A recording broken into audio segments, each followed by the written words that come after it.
let's go ahead and jump into the everybody's favorite segment. Everybody's favorite, I can't say favorite, segment.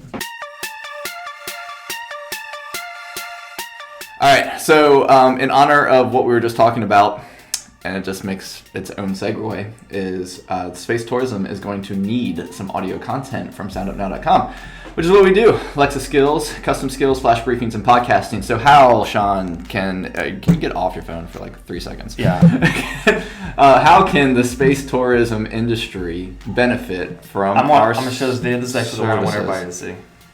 But anyway, yeah, I think definitely having something to play music in the spacecraft would be good, probably in Alexa. Okay, well, you could use that, or radio, cell phone. How about audio content, which is kind of more of what we do. So I'm thinking space tourism, like you may want to, we said $200,000, you might want to go ahead and book your seat. Like they can have like a booking skill. I guess like, training yourself. You get in a big fight at home, you're like, I want to go to space. And you just ask Alexa, book my ticket for space. While I'm up there, what if I need to go to the bathroom?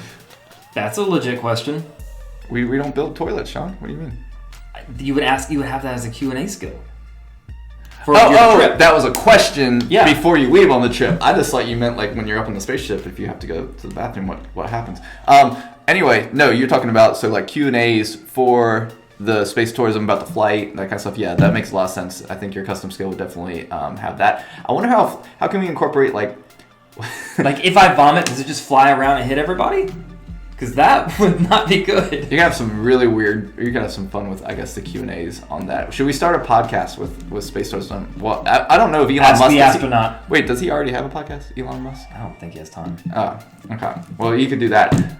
Yeah, like you mean like the pilots or the astronaut? I'm assuming the pilots are like astronauts or something like that. I don't know. Do they have pilots? Are they piloting ship? Is it robots? It's pilots. It is pilots. Okay, so like I think that would be a cool podcast while you're flying, like podcast each trip.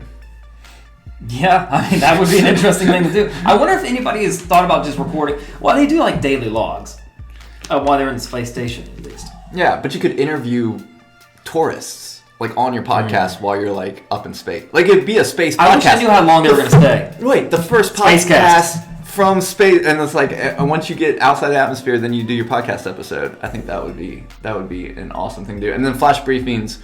Man, I don't know. I mean, you could think of anything to talk about. I think there's so much space-related stuff that you could just go on and on and on. I mean, I'm sure there's actually a lot of space-related podcasts already out there, but skill-wise, but ones that are actually recorded in space. No. That's the. I mean, if you can afford to go up there once a week and record an episode too, that would be cool. What if your episode is just I interview people while we're in space every week and I come back? But that's what I'm saying. Like, if you can get the pilots. Or the people that are actually flying it, because they're the like Cash Cab with a spaceship. Yeah, remember that show? It's a radio podcast from space. Like in space from space? In space at the International Space Station. Oh well, those guys don't count. But you could start the second most famous podcast. I would love for them to interview people that are actually traveling. They say, "How are you feeling?" I'm really scared. Look how high up we are. Yeah, I think it'd be cool. Do you think when you're outside, like a spaceship doing like the spacewalk, if you look down, do you feel that fear of like, I'm really high up or not? You look down and that's the whole planet. Like, what is that like? You know what I'm saying? Like, when you're up high, you look down, you get that feeling. Right, like a glass Even if you're floor. not scared of heights, you still have that kind of feeling. If you're in space, what is that feeling? I think it's a different perspective. You lose your perspective. Yeah, because there's so much around, and plus you have to deal with gravity on Earth, and in space you're not dealing with that as much. Yeah, just space junk. That's what I would worry about when flying up there. Space junk? Mm-hmm. There's a lot of stuff just flying around.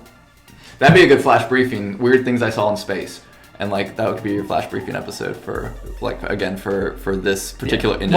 Well, I mean, space station, tourism. It goes around the Earth at like 1,400 miles an hour or something like that. I think. Might be faster than that. That's how fast it's moving up there. Pull it back to content here, because I think a flash briefing. I think you could create a flash. Today in space. Listen. No. Actually, I just had this idea. So if you're listening, that's actually a good name for it. if you're listening, Elon, I would give the ability for every tourist passenger to contribute to the flash briefing, so you could get like their perspectives on actually their tourist trip in space. So like we could actually create this where, you know, they could be a contributor into the flash briefing and that kind of stuff. And I think everybody's perspective of traveling and being a space tourist could be a flash briefing episode. That would be awesome. I would listen to it. Cool. Oh, my hair's going like Johnny Bravo. All right, ABB. All right, so I think we conquered, well, I did, the content for the space tourism industry, and always more to come, and Sean's going to fix his hair now.